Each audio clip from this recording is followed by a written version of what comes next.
நம்ம doctor எலிஸோட episode 6 தான் பார்க்க போகிறோம். போன எபிசோடில் எப்படி முடிச்சிருப்பாங்க, லாஸ்ட்டாக அரசரும் கூட இருக்கவனும் ஒன்றா சேர்ந்து ஒரு பிளான் போட்டிருப்பாங்க. அதுக்கடுத்து இங்கே காட்டுறாங்க. இங்கே பார்த்தா அரசரோட பிறந்தநாள் விழா எல்லாருமே வந்திருக்காங்க, கோலாகலமாக கொண்டாடிட்டு இருக்காங்க. இங்கே பார்த்தா ஹீரோயினியும் அவளோட ஃபேமிலியும் வந்திருக்காங்க, சுற்றி பார்த்துக்கிட்டு இருக்கா. எல்லாருமே வந்திருக்காங்களே, அவனும் வந்திருப்பானோ அப்படின்னு சொல்லிட்டு யாரை பற்றி பேசுகிறான்னா மிகேல்னு ஒருத்தன். இவளுக்கு வந்து ரொம்ப பெஸ்ட் ஃப்ரெண்டா.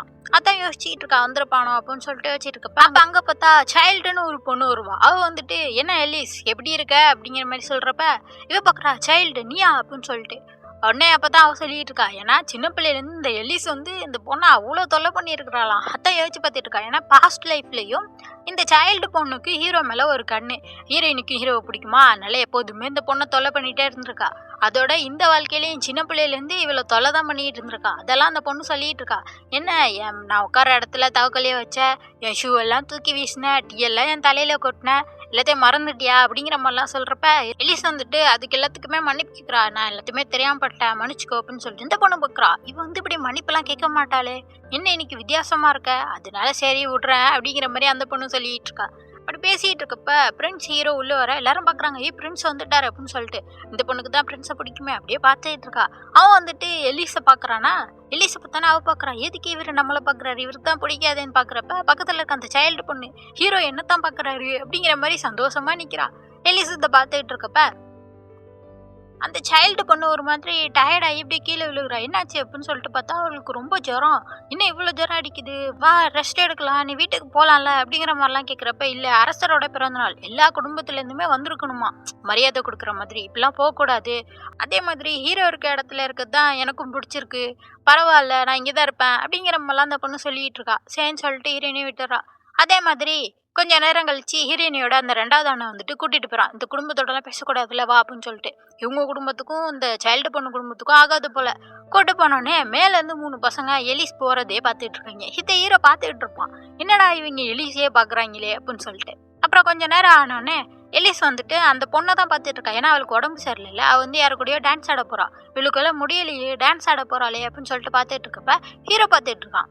டான்ஸ் ஆடுறது தான் இவ்வளோ இதாக பார்க்குறா போல, இவளுக்கும் டான்ஸ் ஆட பிடிக்கும் போலையே அப்படின்னு சொல்லிட்டு இவனும் பார்த்துட்டு இருக்கப்ப அந்த 3 பசங்க எலிஸ்ட்டு வந்துடுறாங்க. அவங்க வந்துட்டு எலிஸ்ட்டு கேட்டுட்டு இருக்காங்க, வாங்க எங்கள் கூட டான்ஸ் ஆட, ரொம்ப அழகாக இருக்கீங்க அப்படிங்கிற மாதிரிலாம் சொல்லிட்டு இருக்காங்க. இவங்கள்ட்ட முடியாதுன்னு சொன்னால் ரொம்ப துமுறு பிடிச்ச பொண்ணு அப்படிங்கிற மாதிரிலாம் தப்பாக பேச ஆரம்பிச்சிருவாங்க.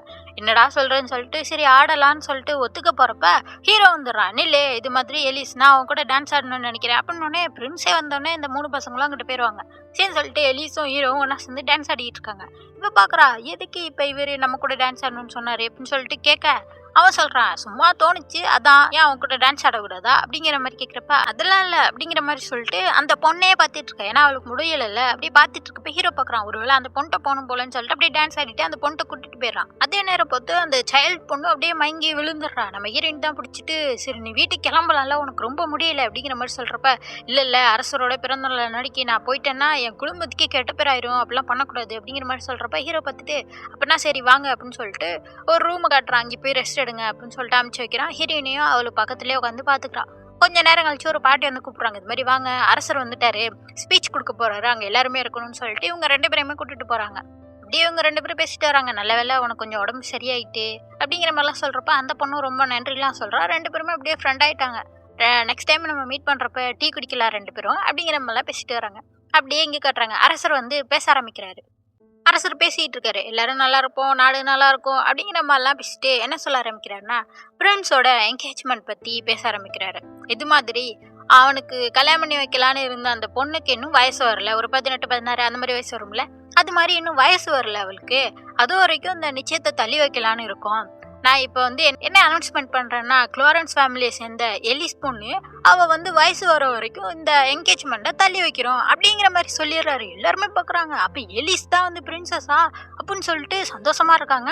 சைல்டுங்கிற அந்த பொண்ணுக்கா ஒரே சோகம், அவளுக்கு வந்து ஹீரோவை பிடிக்குமா, இப்போ ஹீரோயினியாக தானே கட்டி வைக்க போகிறேன்னு சொல்லிட்டாங்க அப்படின்னு சொல்லிட்டு சோகமாக இருக்கா.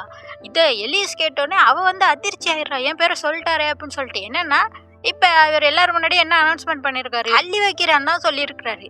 அதை கேட்டு இவ அதிர்ச்சியாக நிற்கிறா. அப்போனா இது கன்ஃபார்ம் ஆன மாதிரி தானே 2 பேருக்கும் நிச்சயம், அது மாதிரி தான் யோசிச்சுட்டு சோகமாக நிற்கிறா. பாஸ்ட் லைஃப்பில் நடந்ததெல்லாம் திருப்பி நடந்துடும் போலையே அப்படின்னு சொல்லிட்டு சோகமாக நிற்க அரசர் அங்கேருந்து கிளம்பிடுறாரு. அவரை போகிறப்ப கூட இருக்க அசிஸ்டண்ட்டை சொல்லிட்டு போகிறாரு, எலிஸை வர சொல்லு, நம்ம அனௌன்ஸ்மெண்ட் பண்ணதை பத்தி யோசிச்சு அவ சோகமா இருப்பா, அவ என்ன சொல்லணும்னு நினைக்கிறா நான் தெரிஞ்சுக்கணும் அப்படின்னு சொல்லிட்டு கூப்பிட்டு வர சொல்றாரு.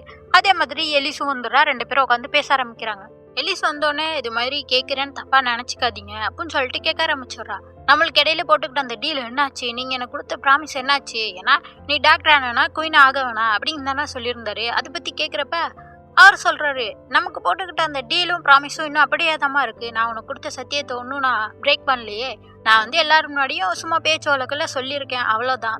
எனக்கு ஒரு ஆசை, நீ என்னோட மருமகளா இருக்கணும், என் பையனுக்கு எப்பொழுதும் துணையா இருக்கணும், இந்த நாட்டுக்கு குயினா இருக்கணும்னு சொல்லிட்டு அந்த ஆசையில தாம்மா இப்படி சொன்னேன்.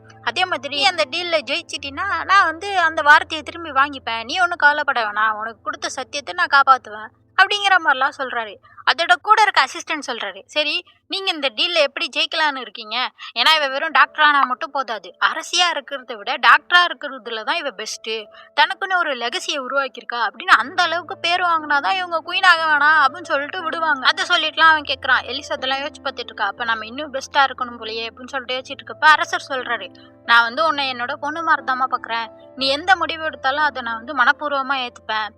சொல்லு எலிஸ், நமக்குள்ள போட்டுக்கிட்ட அந்த டீலை முடிச்சுப்போமா அப்படிங்கிற மாதிரி கேட்கிறாரு. இவ இப்ப என்ன பதில் சொல்ல போறான்னு தெரியல. அப்படியே இந்த எபிசோட் முடியுது. அடுத்த எபிசோட் அடுத்த ஞாயிற்றுக்கிழமை வந்துடும். அதுக்கு மறக்காம சேனலை சப்ஸ்கிரைப் பண்ணிக்கோங்க. பை.